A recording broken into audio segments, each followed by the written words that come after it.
स्वागत है आपके अपने YouTube चैनल CS एकेडमी में। और आज हम लोग अपवाह तंत्र के 25 महत्वपूर्ण प्रश्न जो भूगोल से संबंधित हैं, वर्तमान के सभी एग्जाम के लिए अति महत्वपूर्ण है। आप इन 25 प्रश्नों को देखेंगे, एक एक करके प्रश्न को देखें।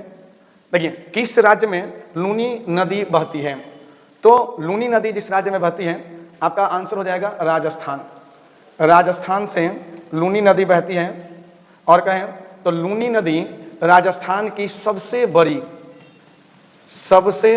नदी है लूनी नदी। और ऐसा कहा जाता है कि यह भूबद्ध नदी है, यह भूबद्ध नदी है, यानी राजस्थान की सबसे बड़ी अपवाह तंत्र है, लेकिन यह भूबद्ध है। इस नदी की अगर हम बात करें तो इस नदी का उद्गम चिल्का झील से होता है। तो एक एक प्रश्न का एक एक जो आपका लिख रहे हैं उसको आप अच्छे से याद कर लें। ये चिल्का झील से दो धाराएं निकलती हैं, इसमें दो धाराएं हैं, और एक धारा आपकी सरस्वती है और दूसरी धारा घग्गर है। ये दोनों धारा जाकर एक हो जाती है गोविंदगढ़ के पास। ये दोनों धाराएं जो हैं वो गोविंदगढ़ के पास एक हो जाती है, और इसी सम्मिलित रूप से इन धाराओं को ही लूनी नदी कहा जाता है। और लूनी नदी राजस्थान की सबसे बड़ी, अपवाद की बात करें तो राजस्थान की सबसे बड़ी नदी है लूनी नदी। ये नदी कच्छ के रण में गायब हो जाती है, या कच्छ के रण में लुप्त हो जाती है। ठीक है, तो इसको याद कर लें। पहला प्रश्न है ये आपका, लूनी नदी की अगर हम बात करें तो यह नदी राजस्थान की सबसे लंबी नदी है।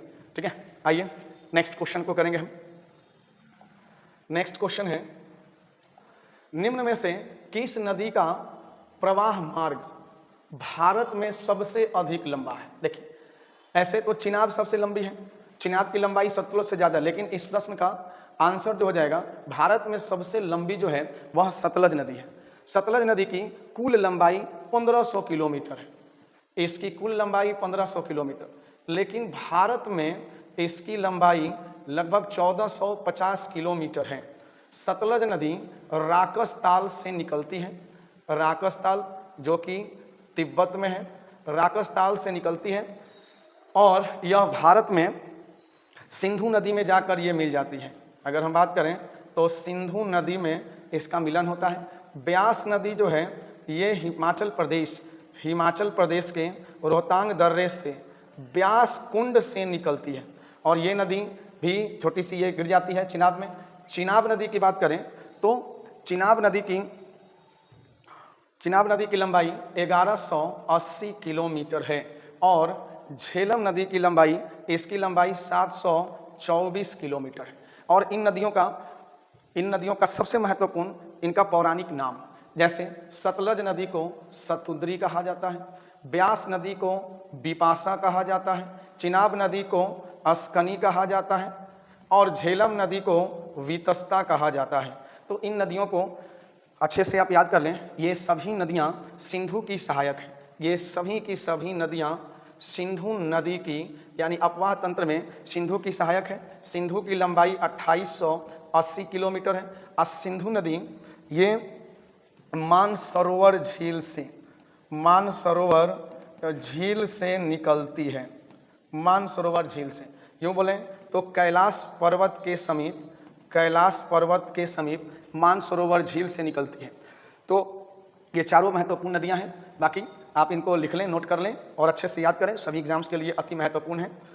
नेक्स्ट क्वेश्चन की अगर हम बात करें तो नेक्स्ट है, ट्रांस हिमालय से निकलने वाली निम्नलिखित नदियों में से कौन सी एक, देखिए ये पूर्ववर्ती नदी है। सबसे पहले अगर हम देखें तो ये पूर्ववर्ती नदी, तो पूर्ववर्ती नदी के बारे में हम जानें तो हिमालय की उत्पत्ति जब हुई तो हिमालय की उत्पत्ति के पहले से ये नदियां हैं। हिमालय की उत्पत्ति के बाद भी ये नदियां निरंतर बह रही हैं और हिमालय को काट कर बह रही हैं। इसीलिए जो भी नदियां होती हैं जो पहले से हैं, जैसे सिंधु, सतलज, ब्रह्मपुत्र, ये सभी नदियां पूर्ववर्ती नदी हैं। और जो नदियां हिमालय की उत्पत्ति के बाद ग्लेशियर से बनी हैं उसको परवर्ती नदी के नाम से जाना जाता है। तो चूंकि हिमालय की अगर हम बात करें तो हिमालय 4 भागों में बटा हुआ है। हिमालय 4 भागों में बटा हुआ है, और ये हिमालय का अगर हम देखें 4 भाग हैं तो सबसे ऊपर में है आपका ट्रांस हिमालय है, ट्रांस हिमालय। उसके बाद महान हिमालय, महान हिमालय है, और उसके बाद लघु हिमालय, और अंत में जो है सबसे बाद में या बाहर में शिवालिक कहें, या इसको कहें बाह्य हिमालय, इसको महान हिमालय कहें, या इसको हिमाद्री कहें।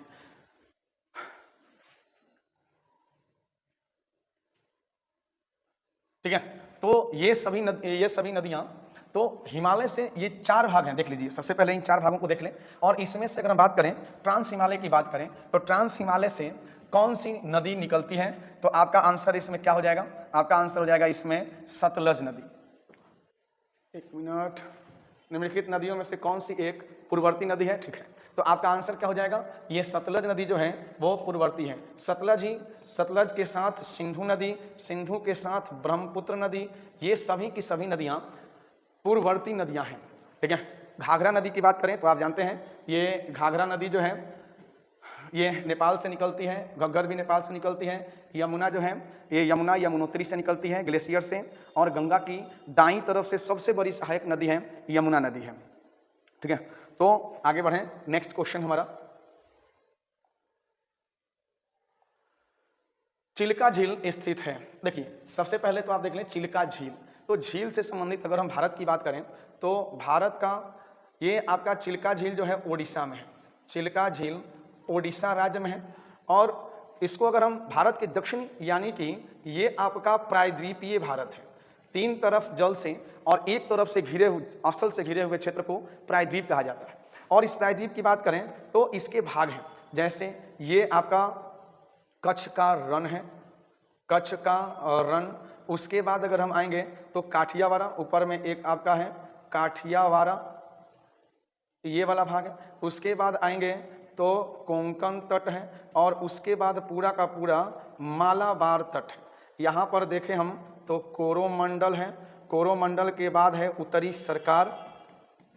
सरकार, उसके बाद है आपका कलिंग तट, और उसके बाद है वेंगा तट, ये पश्चिम बंगाल में है। तो इसमें आपका आंसर बनेगा चिल्का झील उड़ीसा में, उत्तरी सरकार आपका आंसर बनेगा। ठीक है, तो आप देख लें, इन सभी को आप देख लें, दक्षिण भारत यानी प्रायद्वीपीय भाग को। अगर हम भारत के प्रायद्वीप की बात करें तो भारतीय प्रायद्वीप को 4 भागों में पश्चिमी तट को और 4 भागों में पूर्वी तट को बांटा गया है, और ये चारों भाग अति महत्वपूर्ण हैं। तो चलिए नेक्स्ट क्वेश्चन में चलेंगे हम। नेक्स्ट प्रश्न आपका है,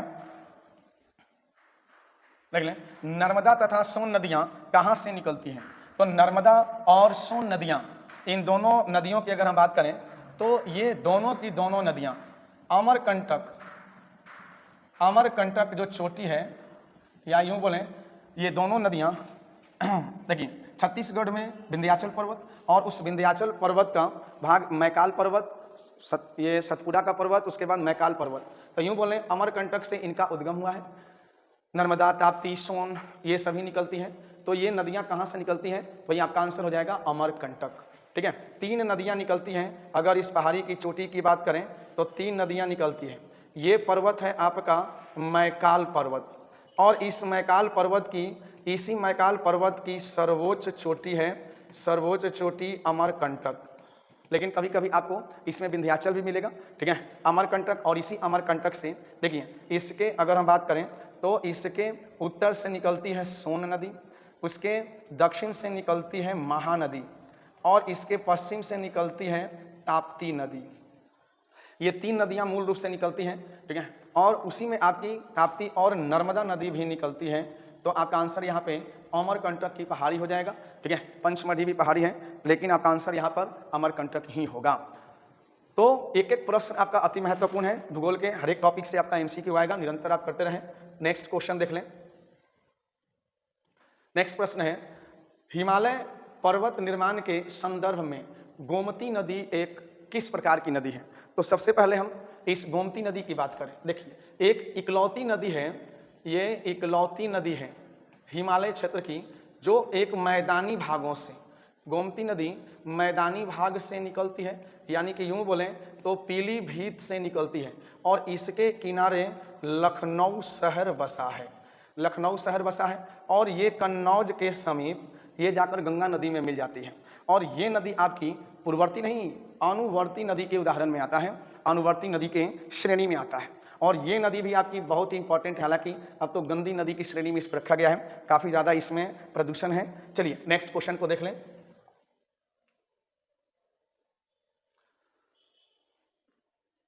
हिमालय से सिंधु नदी उदाहरण है, हिमालय से सिंधु नदी उदाहरण है।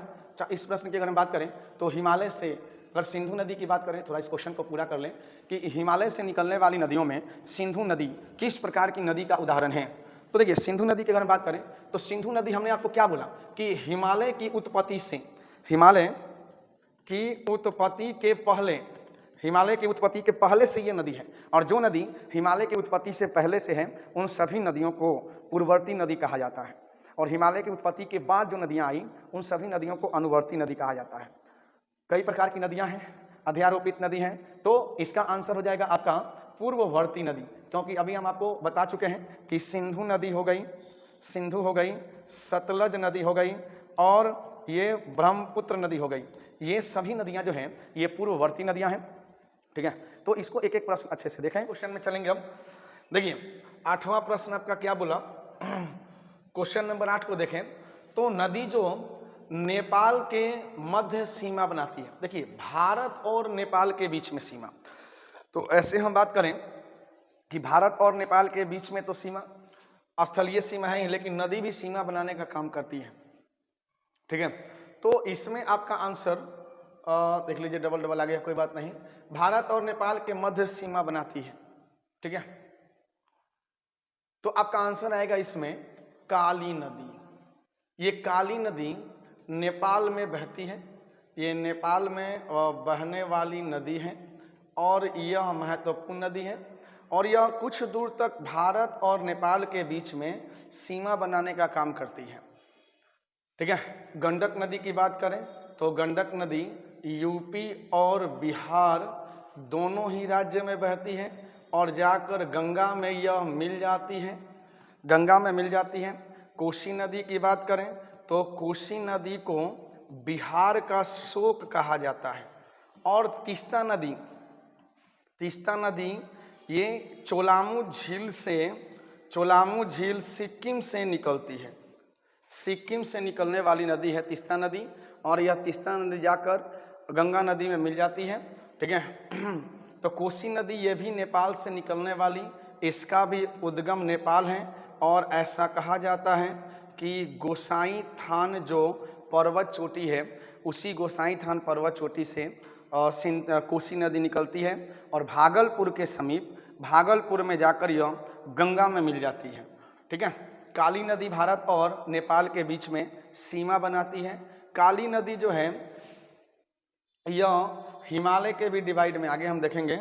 नेक्स्ट अगला प्रश्न देखें हम, 9वां प्रश्न देखें, करेवा हिमानीकृत वेदिकाएं, देखिए करेवा हिमानीकृत वेदिकाएं पाई जाती हैं। तो सबसे पहले अगर हम करेवा की बात करें तो यह जम्मू कश्मीर में पाई जाती है, ये जम्मू कश्मीर में पाई जाने वाली मिट्टी है, और यह मिट्टी जो है हिमानीकृत, यानी कि पर्वतों से जो भी नदियां निकलती हैं, ग्लेशियर पिघलते हैं, उन ग्लेशियरों के पिघलने के बाद जो अपने साथ वो तलछट लेकर आती हैं, उसी से करेवा प्रकार की मिट्टी का निर्माण होता है। और इस करेवा मिट्टी से जाफरान की खेती, ऐसा कहा जाता है कि इसमें जाफरान की खेती, या यूँ कहें तो करेवा मिट्टी जो है यह केसर के उत्पादन के लिए, केसर के उत्पादन में सहायक यह है। तो आंसर क्या होगा इसका, तो आंसर हो जाएगा इसका झेलम घाटी, इसका उपयुक्त आंसर हो जाएगा झेलम घाटी। तो जम्मू कश्मीर की बीचों बीच बहने वाली झेलम नदी की हम बात करें तो झेलम नदी जो है ये भी जाकर सिंधु नदी में मिल जाती है, सिंधु में अपना पानी डाल देती है। ये झेलम भी बहुत ही प्रसिद्ध और पर्यटकों को लुभाने वाली नदी है। इसमें शिकारे चलाए जाते हैं, इसमें शिकारा यानी कि इसमें कुछ दूर जो है नौका गम्य है, जिसमें नौका चलाया जाता है, नाव चलाई जाती हैं। पर्यटकों के लिए बेहतरीन नदी के रूप में इसे जानी जाती है घाटी के दर्शन के लिए, ठीक है।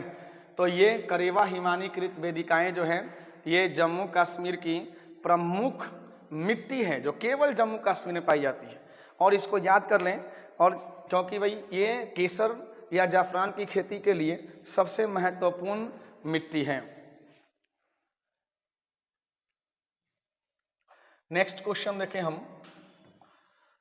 भागीरथी तथा अलकनंदा नदियों का संगम निम्नलिखित में से कौन सा है। देखिए, संगम की बात करें तो सबसे पहले गंगा नदी एक संयुक्त जल धारा है। गंगा जो है वो गौमुख हिमानी से निकलती है, ग्लेशियर से निकलती है, लेकिन यह एक संयुक्त हिमानी है। हिमानियों से, जलधाराओं से, सरिताओं से मिलकर एक गंगा नदी का उद्गम हुआ है। तो इसी में अगर हम बात करें तो अलकनंदा और भागीरथी, इन दोनों नदियों की अगर हम मिलन की बात करें तो इन दोनों नदियों के मिलन को देवप्रयाग कहा जाता है। इन दोनों नदियों के मिलन को देवप्रयाग कहा जाता है। तो हम पिछले वीडियो में हम इसके पूरे प्रयाग के बारे में हम बता चुके हैं, पंच प्रयाग के बारे में बता चुके हैं, ठीक है। तो आप वहां से जाकर इसका अभ्यास कर लें। नेक्स्ट क्वेश्चन में देखेंगे,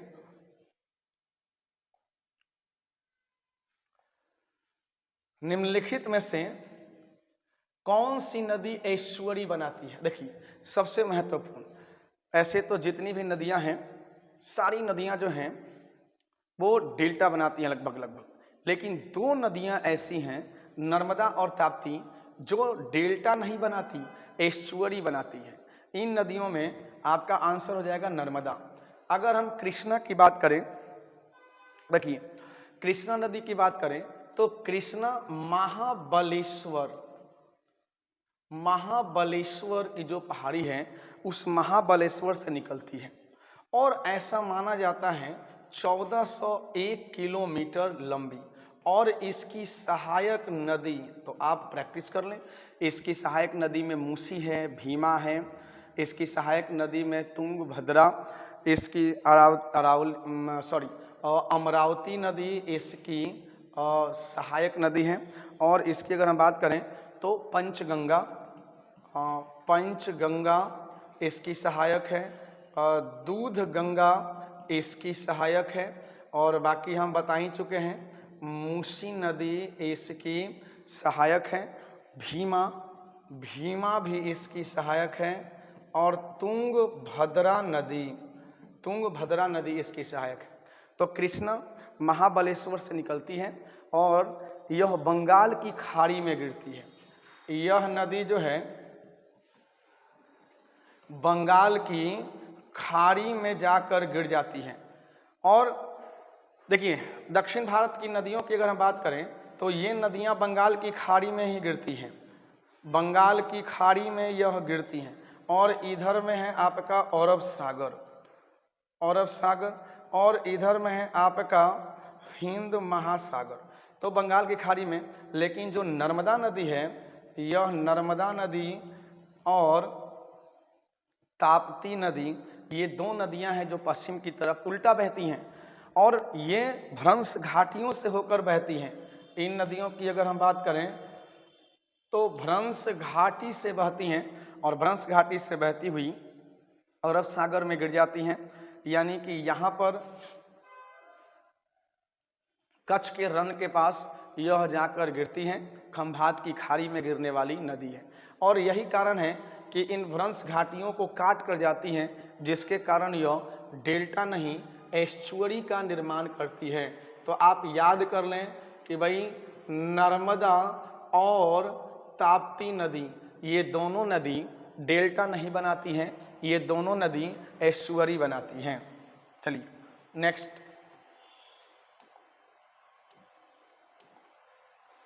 हिमालय पार से निकली नदियां हैं। देखिए, हिमालय पार से अगर हम हिमालय की बात करें तो हमारा हिमालय लगभग 2500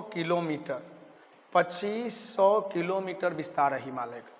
तो इधर में अगर हम देखें तो नेपाल है, उसके बाद हिमालय से लगा हुआ भूटान है, इधर में तिब्बत है।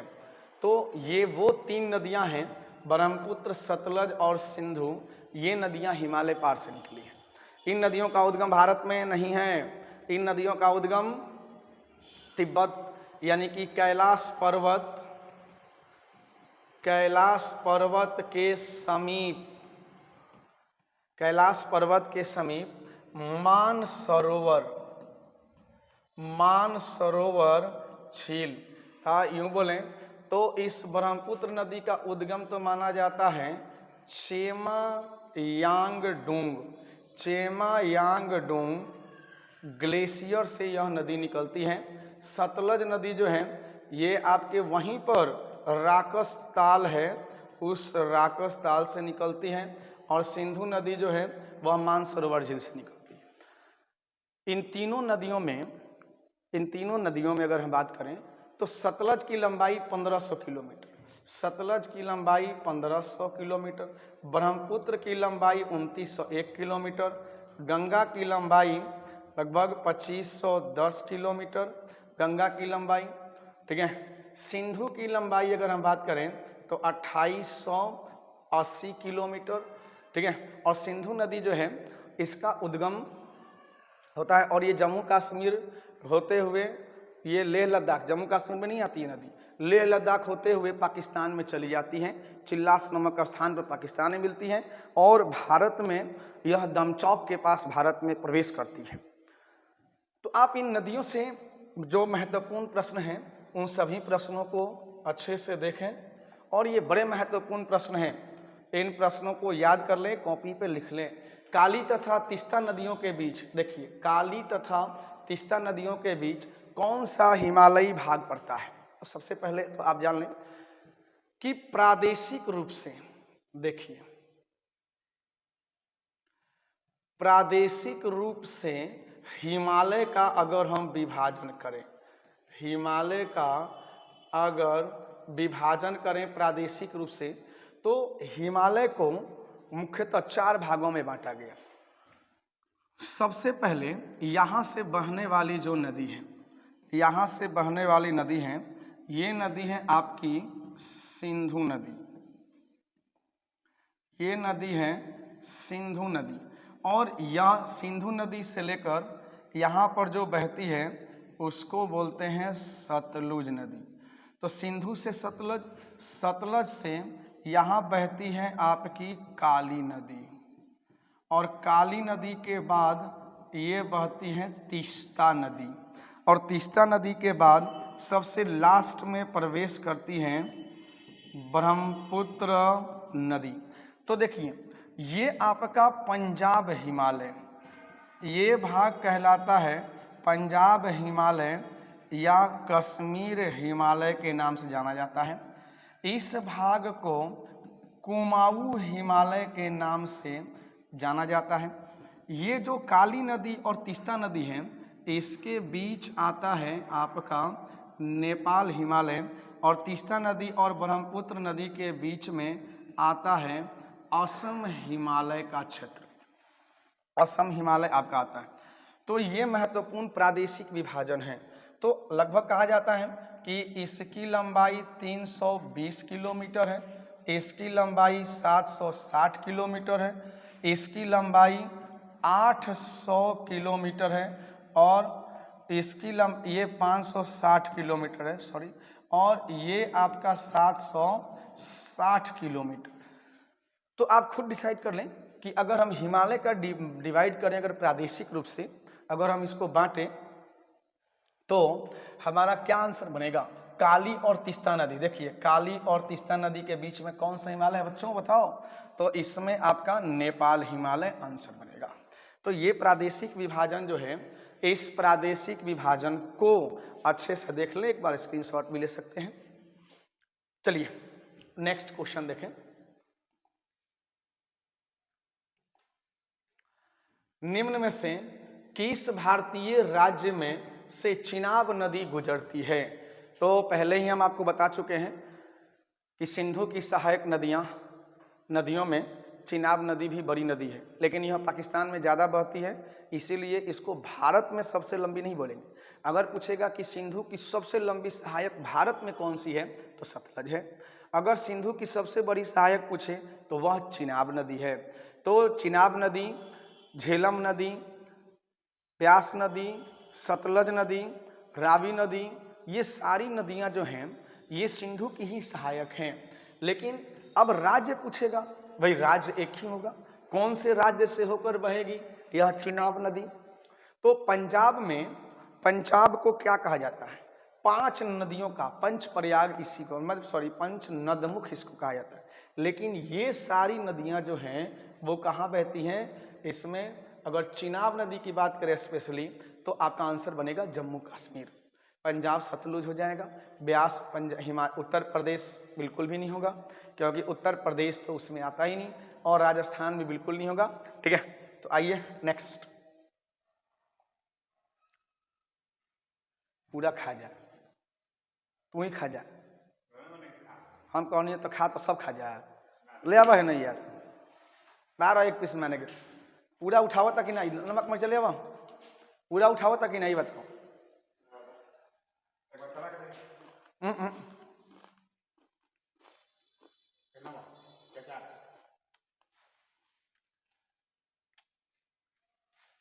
झूठा बा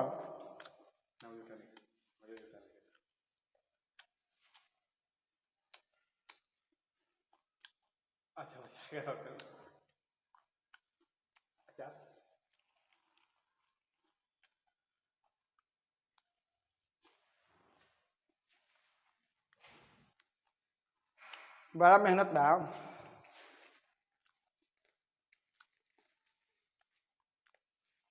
ये नहीं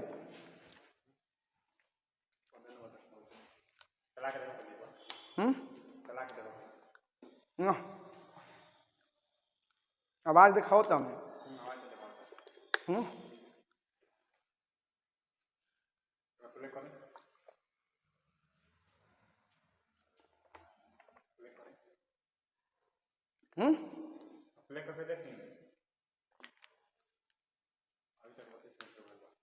फाइनल मारल जी, चल बच्चा बोले बा।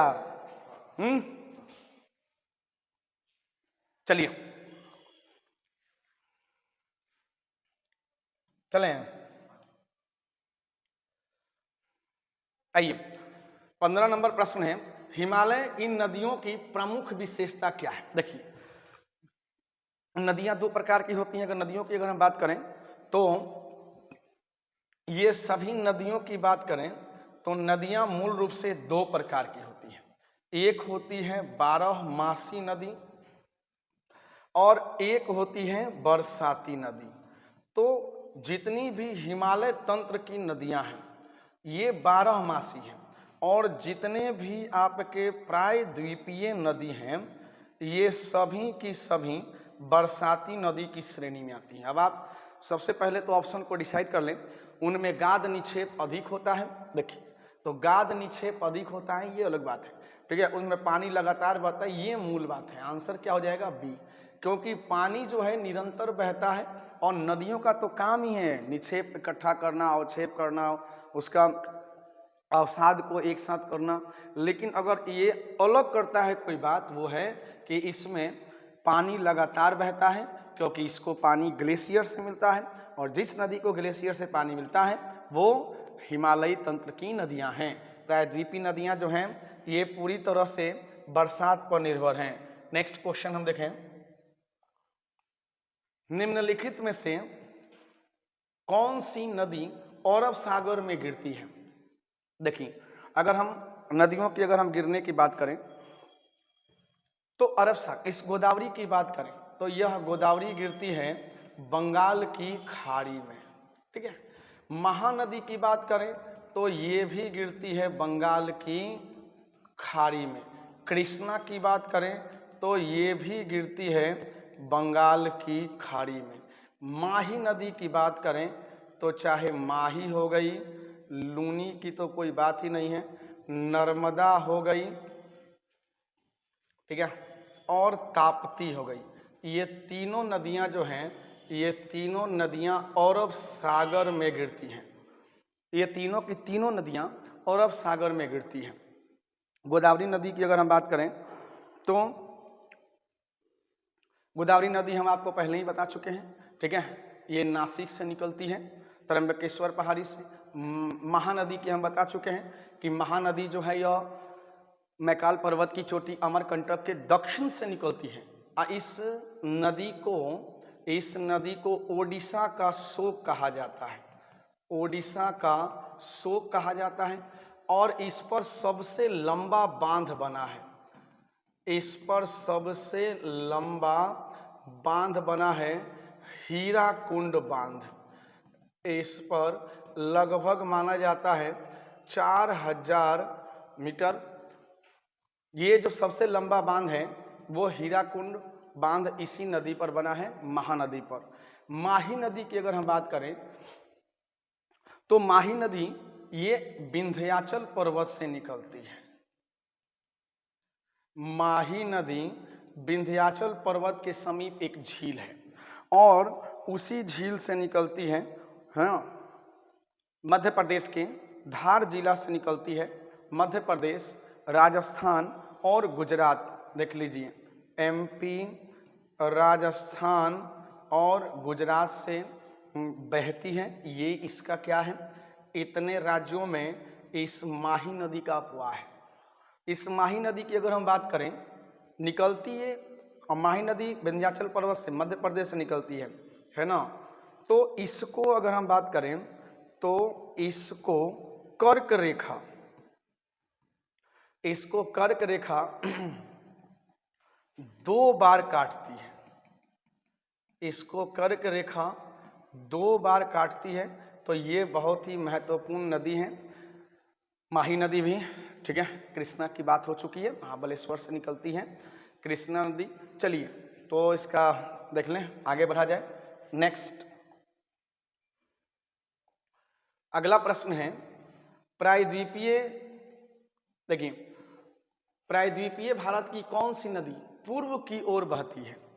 तो हमने तो आपको पहले ही बताया कि ताप्ती पश्चिम की ओर बहती है, महानदी नर्मदा पश्चिम की ओर। तो बचा कौन? ये महानदी। तो यही आपका आंसर बनेगा, महानदी ये पूर्व की ओर बहते हुई बंगाल की खाड़ी में जाकर गिरती है, और ताप्ती और नर्मदा नदी ये दोनों पश्चिम की ओर बहने वाली नदियां हैं। ये वो नदियां हैं जो उल्टा बहती हैं, ठीक है। प्रायद्वीप भारत की नदियों में ये उल्टा बहने वाली नदी है। नेक्स्ट क्वेश्चन देखें, 18वां प्रश्न देखें। तो ये कहता है जोग प्रपात, देखिए सबसे पहले अगर हम बात करें तो जोग जल प्रपात जो है यह शरावती नदी पर है, और आपका आंसर क्या हो जाएगा? शरावती नदी। तो करीब 271 मीटर ऊंचा यह जलप्रपात है, वाटरफॉल, जो पहाड़ की ऊंचाई से पानी गिरते हैं उसको प्रपात कहा जाता है, और ये कई बार आपके एग्जाम में पूछा जा चुका है। नेक्स्ट क्वेश्चन देखें, 19 नंबर क्वेश्चन देखें। तवा नदी किसकी सहायक नदी है? देखिए तवा नदी तो बड़ी महत्वपूर्ण नदी है ये, और तवा नदी आपको देखें तो ये नर्मदा की सहायक नदी है। नर्मदा की सहायक नदी में शामिल है तवा नदी। महानदी आप देख लें, गोदावरी, ताप्ती देख लें, लेकिन आप देख लें इसका आंसर हो जाएगा नर्मदा। आगे बढ़ा जाए। नेक्स्ट, नदियों द्वारा अपने किनारों पर प्राकृतिक, देखिए, रूप से बनाए गए बांधों को किस नाम से जाना जाता है? असल में ये बांध है, बांधों को किस नाम से जाना जाता है? देखिए, तो जो भी नदियाँ अपना वो बह रही हैं और प्राकृतिक रूप से अगर वो बांध बना लेती हैं तो इन बांधों को क्या कहा जाता है? तो इन बांधों को तटबंध या लेवीज के नाम से जाना जाता है।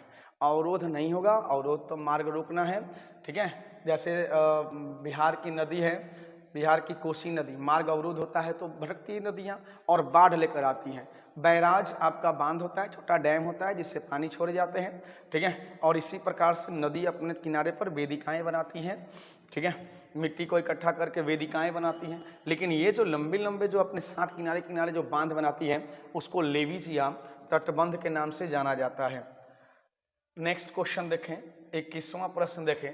निम्नलिखित नदियों में से किसके स्रोत बिंदु लगभग एक ही हैं? यानी प्रश्न पूछने का मतलब है कि वो कौन कौन सी नदियां हैं जो एक ही जगह से निकलती है। तो देखें, ब्रह्मपुत्र और गंगा की बात करें तो गंगा निकलती है गोमुख से, गौमुख हिमानी से निकलती है गंगा। और गौमुख हिमानी है उत्तराखंड में, उत्तराखंड में है। अब ब्रह्मपुत्र नदी निकलती है Chema Yangdong, Chema Yangdong glacier से निकलती है। चेमा यांगडोंग, तो भाई दोनों का उद्गम अलग अलग हो गया। ताप्ती और ब्यास की बात करें तो ताप्ती नदी जो है अमरकंटक की पहाड़ी से निकलती है और ब्यास नदी जो है यह ब्यास कुंड से निकलती है। ब्रह्मपुत्र की बात करें तो चेमा ग्लेशियर के मानसरोवर झील में, मानसरोवर झील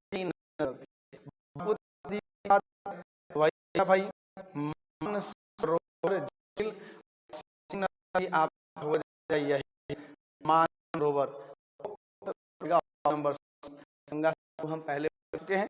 चलिए ये अति महत्वपूर्ण है। मौके रास्ते में पड़े होते हैं मगर इन्हें पाने के लिए पहले सही रास्तों पर चलना पड़ता है। क्वेश्चन देखें निम्नलिखित में का हम बात झील, तो ठीक है, कुछ झील हैं जो किनारे होते हैं इसको हम बोलते हैं द्वारा बनाते हैं और बनाए जाते हैं वो झील का जो हिमानी बनते हैं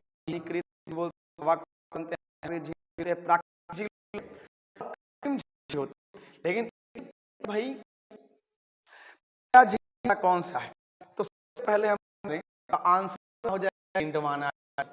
ये आपका पलाया झील की श्रेणी और ये झील ये है तो ये आपका गोविंद सागर झील का है, तो गोविंद सागर झील हिमाचल प्रदेश में और इसी गोविंद झील को बोले तो सबसे बड़ा कृत्रिम झील है, ठीक है, सबसे कृत्रिम। और इसे इंदिरा गांधी नहर निकलती है, इंदिरा गांधी नहर निकलती है। जय की बात करें तो जय समंदर झील जो है राजस्थान,